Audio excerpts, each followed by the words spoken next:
Selamat siang, teman-teman media semuanya. Terima kasih atas kesediaannya hari ini untuk hadir bersama kami. Alhamdulillah kami hari ini telah melaporkan dan juga memberikan laporan sesuai dengan keterangan Pak Ari dan Pak Dodi barusan. Saya hari ini hadir bukan hanya sebagai istri dari Mas Nadiem yang lagi mengalami satu perkara, tapi juga sebagai warga negara. Kami sudah menjalani ini 1 tahun ya. Suami saya sudah ditahan sejak 4 September 2025 dan kami telah mengikuti dan menjalani proses hukum sebagaimana mestinya. Kami menghargai setiap perjalanan tersebut dan tentunya di bagian akhir kami mengharapkan keadilan untuk dapat ditegakkan. Hari ini kami juga mempercayakan kembali bahwa keadilan tersebut dapat kami dapatkan dalam institusi-institusi yang memang sudah di peradilan ini harus ada. Sehingga karena amanah itulah yang diberikan kepada mereka-mereka yang ada di dalam institusi ini, kami hadir di sini untuk terus mencari keadilan tersebut. Terima kasih. Ya. Oke ya. Satu hal lagi tadi kami juga sampaikan tentang sikap hakim ketika mengakhiri persidangan yang lagi rame juga viral, itu juga kami laporkan. Itu seharusnya majelis hakim memberikan kesempatan menerima banding atau pikir-pikir. Tapi dalam kasus ini majelis hakim tidak mengizinkan. Bahkan rekan saya Pak Dodi sudah mengingatkan kepada hakim untuk melakukan itu, tapi mereka mengabaikan. Sehingga muncul kesan kami menduga hakim di bawah tekanan. Hakim ada yang tertekan, hakim merasa ketakutan, itu dugaan kami. Sehingga itulah kami sampaikan kepada Komisi Yudisial agar supaya ini diselidiki. Apa benar ada tekanan, ada kekhawatiran dari para majelis hakim yang memutus bersalahnya Nadiem. Seperti itu. Oke? Kemarin Wakil Ketua DPR belum lama ini menyampaikan ucapan selamat ulang tahun terhadap Mas Nadiem. Apakah tim pengacara menduga akan mendapatkan pengampunan gitu Mas Nadiem atau bagaimana? Kalau kami dari tim pengacara tidak bisa mengomentari itu karena itu bukan ranah kami ya. Kami mengharapkan paling tidak beliau sebagai pimpinan DPR mengatensi kasus ini supaya jangan sampai ada upaya-upaya penekanan-penekanan, pengarahan-pengarahan yang membuat hakim-hakim ini menjadi tidak independen, tidak bebas dan tidak lagi profesional. Kami harapkan hanya itu kepada beliau-beliau yang di DPR. Kita harapkan di negara ini ada kepastian hukum sehingga investasi bisa masuk ke negara ini dan ekonomi kita semakin membaik. Itu harapan kita. Tapi akan mengajukan pengampunan nggak sih Pak ke Pak Presiden gitu? Kalau itu kan hak prerogatifnya Presiden. Kewenangan beliau. Artinya apakah diajukan atau tidak diajukan itu belum wacananya belum ke sana karena ini masih proses hukum, masih proses banding dan kasasi segala macam. Sehingga tolonglah lihat bahwa kasus ini ada masalah dalam proses penegakannya supaya betul-betul ada kepastian dan keberanian dalam hakim memutus perkara ini.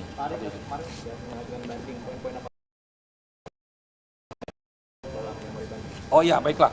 Kaitan dengan banding ya. Jadi kami sudah resmi mengajukan pernyataan banding minggu lalu hari Rabu dan kami dalam minggu ini akan menyerahkan memori bandingnya.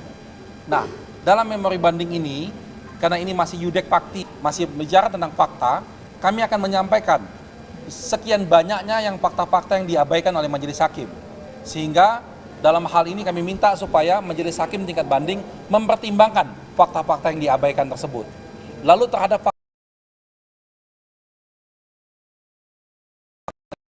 untuk mengkoreksinya dalam proses itu. Lalu kami juga akan mencoba mengajukan kembali beberapa saksi dan beberapa ahli tambahan dalam proses banding tersebut. Semoga ini bisa diterima dan bisa diputus oleh majelis hakim. Kira-kira itu intinya. Ada saksi faktanya Bang?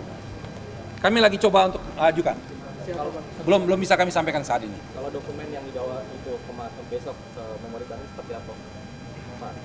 Iya, dokumennya yang tadi saya sampaikan. Jadi kita tetap membahas tentang yudek fakti, tentang fakta-fakta persidangan. Lalu juga ada pembahasan tentang salah penggunaan teori. Teori yang digunakan oleh majelis hakim itu salah fatal. Teori kondisio sine qua non itu teori yang sudah tidak berlaku lagi dan tidak boleh digunakan. Bahkan ahli sudah menjelaskan di persidangan, tetapi kemarin masih digunakan oleh majelis hakim. Sehingga ini bisa membahayakan terhadap proses penegakan dan kepastian hukum kita. Oleh karena itu kami minta supaya majelis hakim di tingkat banding bisa mengkoreksi tentang penerapan teori ini. Pak, soal Teman. rekomendasi TPPU dari hakim untuk mengusut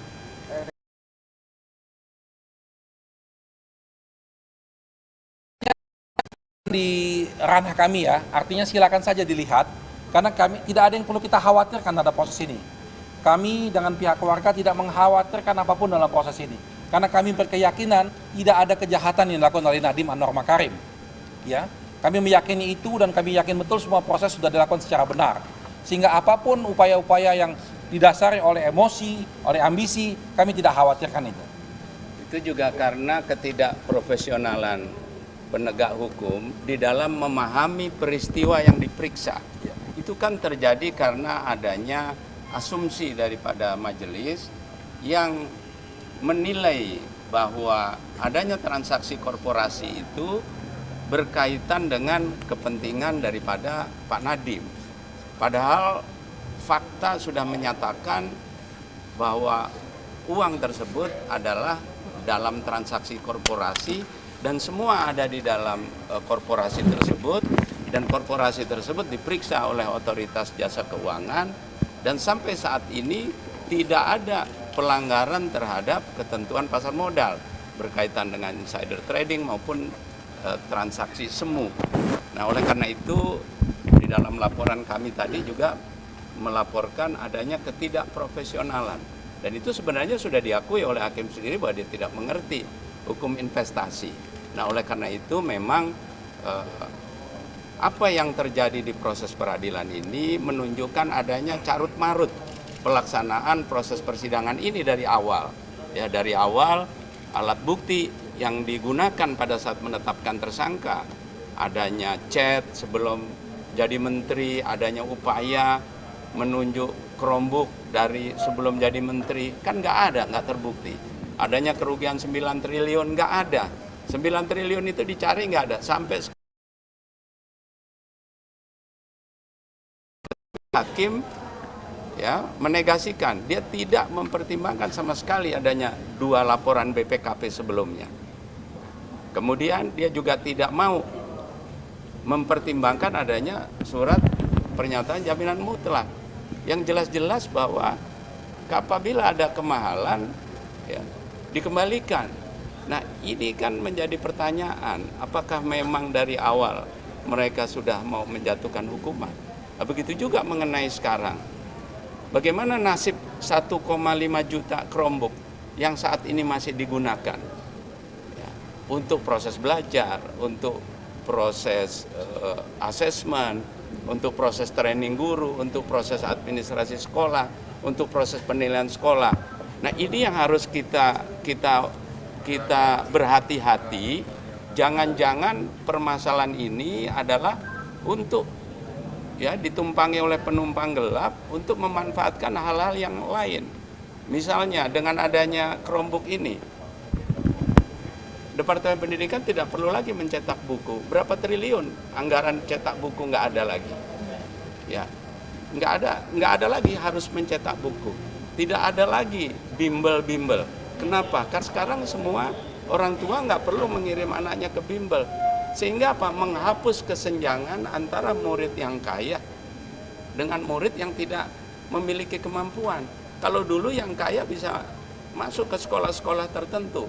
Nah, dengan adanya pemerataan kesempatan ini, maka tidak ada lagi diskriminasi. Mutu pendidikan, pengajaran, semua sama karena tersentral melalui CDM, melalui Chromebook pengajarannya. Jadi materi yang ada di Banda Aceh, di Jakarta, di Papua, di Ujung Pandang sama. Nah, ini pengadilan menutup mata. Nah, ini yang hati-hati, jangan-jangan ya jangan sampai perkara ini ditunggangi untuk kepentingan-kepentingan tertentu. Karena ada anggaran triliunan rupiah yang tidak lagi bisa digunakan karena adanya Chromebook ini. Terima kasih. Mau sampaikan ya? Saya ingin berterima kasih kepada seluruh dukungan, doa, perhatian, dan hati yang telah diberikan kepada suami saya dalam perkara ini selama 6 bulan, 7 bulan kami bersidang. Saya juga di sini ingin menyampaikan bahwa perjuangan yang kami tetap kerjakan sampai hari ini, hadir di sini bersama-sama dengan seluruh tim PH kami adalah satu perjuangan untuk semua kasus, untuk semua orang yang sedang mengalami hal yang sama. Karena hak untuk mendapatkan keadilan adalah hak kita semua. Dan saya masih yakin, saya masih percaya bahwa sistem kita masih bisa kita harapkan. Mohon doanya semuanya. Terima kasih banyak. Selamat siang. Terima kasih ya.